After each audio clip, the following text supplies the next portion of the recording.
This is a quick introduction to a trip we did in April this year. It was in southwest of Western Australia. Now, Western Australia is a big country. I think it's about the depth of the United States and 2/3 of the width, and it's probably from Greece to Norway if you were looking at Europe. The area we did it in is about 600 kilometers by 800 kilometers, and we did a clockwise route, and I'll talk about that more in a minute. The people who went on the road was Andy drove across from Melbourne in his 1200 GSA. He rode the bike over and trucked it back. He did about 5,000 kilometers all in. I thought that was an outstanding effort. He did it with 70/30 road tires, so he gets the gold star for kilometers. Bruce did it. He's from Perth, and he did it on an F800 GSA. He has 80/20 road tires. Dave came from Sydney. He flew across. He did it on a higher GS 1250, and he had 100% road tires, so that was a bloody good effort from him. Now, I was supposed to do it on my Suzuki DR 650, but I broke my hip about 7 weeks ago, so I couldn't do it. So rather than miss out completely on the trip, I decided I'd take the Land Cruiser and carry all the luggage and food, and I think that worked out pretty well. So the Land Cruiser was pretty useful. One, it enabled us to get rid of all the luggage off the bikes and also carry morning tea, lunch, and dinner for the evening. So that was pretty good. It also had an unexpected benefit for when we had really bad tracks. So this was a soft track we did down towards Peak Charles, and the bikes really struggled in this. The big bikes really struggled. So the Land Cruiser took off as a bit of scouting to see if the track improved, and as it did, it didn't. So I turned around and went back and said, guys, I think you're in trouble here. This is a long route that you're not going to get through. And so basically I'll talk about that when I talk about the trip. And so the Land Cruiser was good for carrying all the gear and letting the guys just ride their bikes, and also doing some scouting when things got a bit rough. So I think it worked out pretty well. So this is the track we did.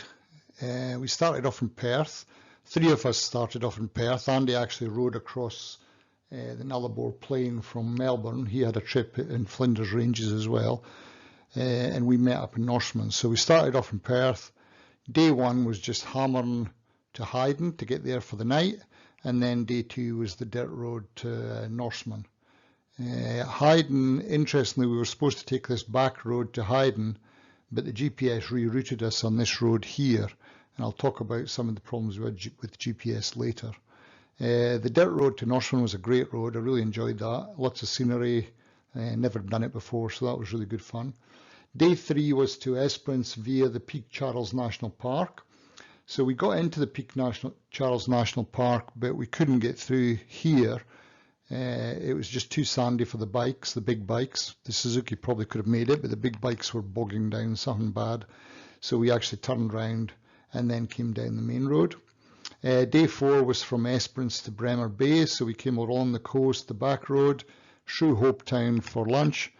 Then we couldn't get through the national park. They'd closed all the dirt roads in the national park because of a thing called dieback. It's a tree fungus, and it gets carried on your tires if you go through. So that was closed. So we had to come back to Hopetown and then up to the main road, and then along the main road, and then back down the back roads to Bremer Bay. Now, we had planned to go through the back here. We weren't actually sure if we could get through here because of soft sand again. So maybe this is an example of where scouting a route really helps you. But as it was, we're adventure bikes, and the adventure was part of finding out things. Day 5 was from Bremer Bay to Albany, so that was good. So we went the back roads up to the Stirling Range National Park. We were supposed to go through there and then cut through some sand tracks to get onto the Mount Barker Road, but we weren't sure if we could actually get through here, and we were a bit gun shy after the Peak Charles. So rather than travel 50 kilometers in and then 50 kilometers back out, we decided just to come down the main road and then into Albany. We had a lot to do in Albany anyway. There's the War Museum and a lot to see in Albany, so Albany's a great time. The next day was quite a short day to Walpole, day 6, but it was quite good because there's a lot of things to see along the coast. And then we went up and into Walpole, and then the next day was Walpole to Augusta, day 7, and that was through national parks, and that was a great ride. So it's a beautiful part of the country up there. We did have a slight problem in this track here. This is the south, I think it's called the Southwest Old Coast Road or something.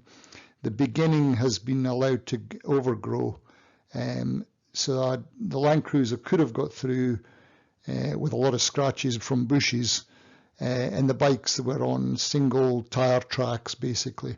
So we decided to come back, go to the main road, and then cut down where we could get better access to the dirt roads, which are mostly farm roads. And then into Augusta for the night. Augusta's a nice little town. And then day 8 was basically riding as fast as we could back to Perth. It was a fairly long day, stopping for a coffee in Dunsborough and then back to Perth. And Dave dropped his hire bike off as well. And so that was it, basically clockwise with a few detours and changes in itinerary. But we had a great time. It was lots of exploring, lots of new things to see. And so I'll just go into the details a bit more next.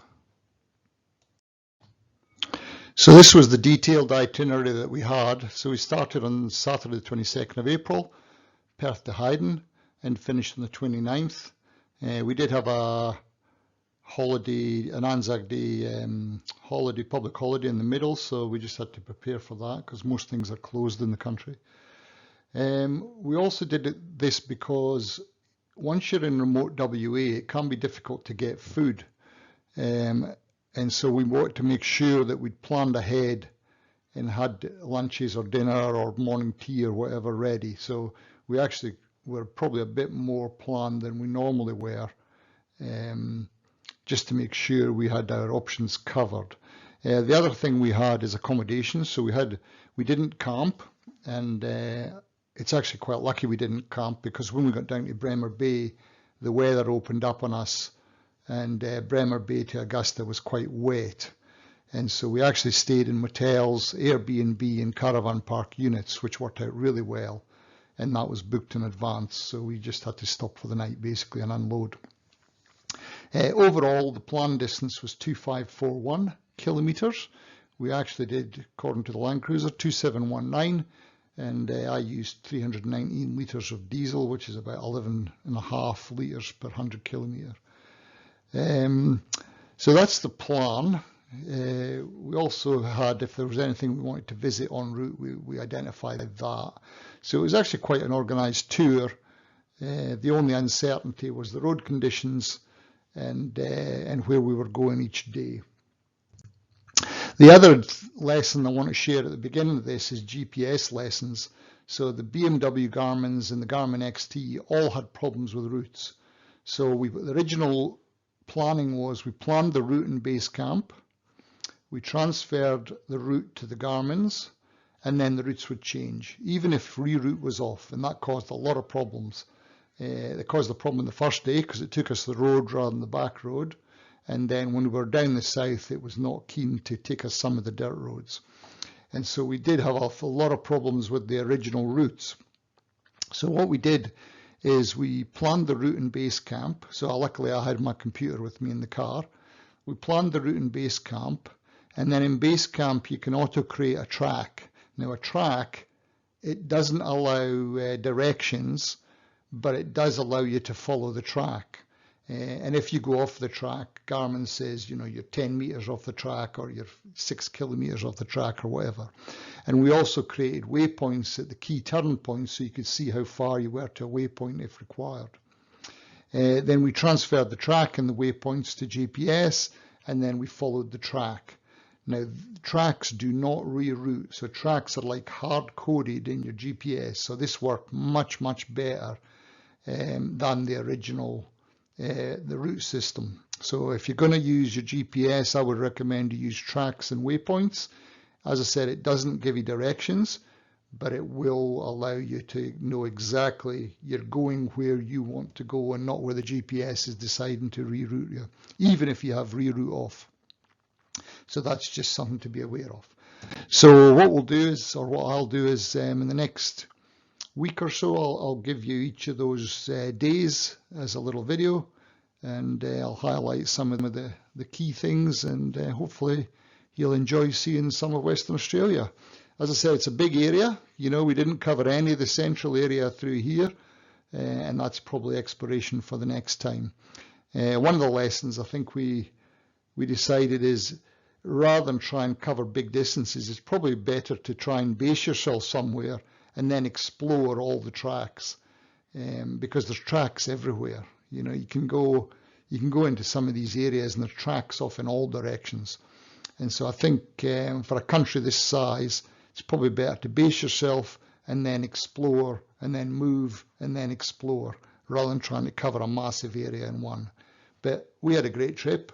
It was good as the first adventure bike with us all in Western Australia, and we've decided to make sure we do it on an annual basis. So hopefully you've enjoyed that introduction, and I'll start releasing some of the days as videos. Thanks for watching.